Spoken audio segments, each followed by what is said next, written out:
जय Shri Krishna. Hello friends, फेर थरे मोर यूट्यूब चैनल मामिस किचन के वेलकम करुछे। आज जेन रेसिपीटा शेयर करमी इटा गाँ गहली रे प्राय मिलसी, वर्षे के थरे कि दी थर और बहुत टेस्टी लागसी। प्राय लोग तो भजा बनासन किंतु तरकारी मुझे जेबे मिलले भी बनासी आ 2 वर्ष है बिल्कुल नहीं खाई थे। गाँव रे थिला बेले बहुते खाए किंतु इटा फाइनाली आज मिलगला। बहुत दिन खोजुली जहाँ भी हूँ मिलगला। थरे तो एटलिस्ट खाइबा यहाँ समस्त को मुझे आनीदेवा लगी कही बाकी कहीं नहीं पाऊथी।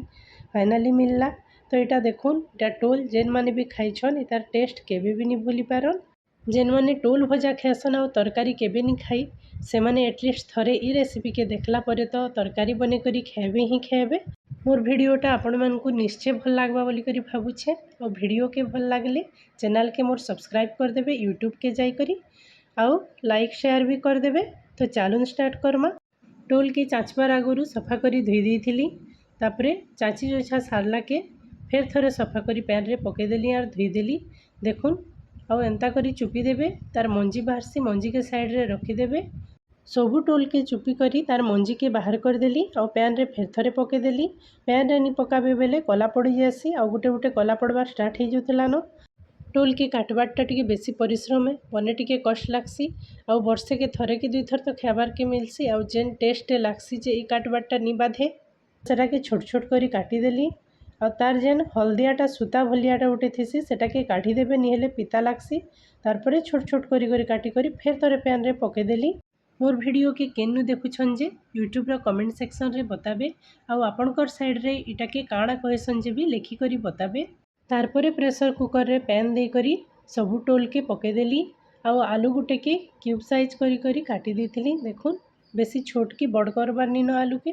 तारपरे धला तियासी के भी बुतरे कर रखी सेथिरु टिके बागिर पकेदेली आउ इथिरे ई धला तियासी देले बहुत टेस्टी लागसी अन्य चना मानकर अपेक्षा। तारपरे नून गुटे पिंच दे करी सिझेदेली आउ टोल सिझबार भितरे कड़ाई गुटे बसई करी तेल गरम कर देथिली। सुरसो जीरा के फुटेदेली और सेथिरे 2 चामच बटा मसला पकेदेली जेनथिरे कि धनिया जीरा कच्चा मिर्चा लहसुन प्याज दे करी मुई बाटी थी। मसला के 2-3 मिनिट भाजला परे तार तेल जेते बेले ऊपर के पले आसला सेथिरे टमाटो गुटे के काटी कर देदेली।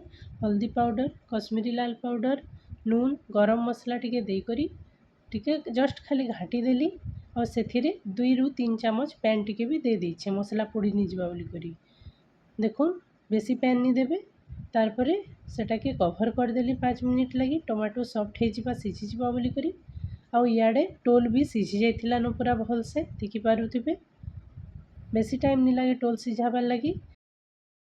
आपण मैंने जदि चाहेबे बेले कढ़ई रे भी सीझे पारबे आउ इटा के मुई छोट छोट करी काटिछे आपण मैंने लंबा लंबा करी काटी करी भी सीझे पारबे। तारपरे टमाटो सॉफ्ट हो जाइथिला न सेथिरे टोल जेन सीझे कर रखी सबू के लगे दे करी जस्ट खाली घाटी देली उल्टे पुल्टे करी और सेथिरे आधा गिना पैन दे देली। पैन देला परे जस्ट टिके घाटी देली आउ कभर दे करी मिनटे कि 2 मिनिट ढाबी देथिली फुटी जिबा बोली करी। देखुन केते सुंदर कलर पले आसलानो। बेसी सीझाबार नीन इटा के कारण सीझी जाइछे। तारपरे सेथिरे कखारु बड़ी के भाजी करी रखिथिलाटा के दे देइछे आउ गोटे सीक्रेट जिनिस जाइछे गुरस। आपण मैंने देसन के निजे बताबे यूट्यूब रो कमेंट सेक्शन रे। गुरस सीझबार लगी बेसी टाइम नहीं लगे जस्ट 5 मिनिट पर सेथिरे धनिया पतर दे देली गैस रो फ्लेम के ऑफ कर देली। इहादे रेडी हो गला सुपर टेस्टी हेल्दी टोल तरकारी।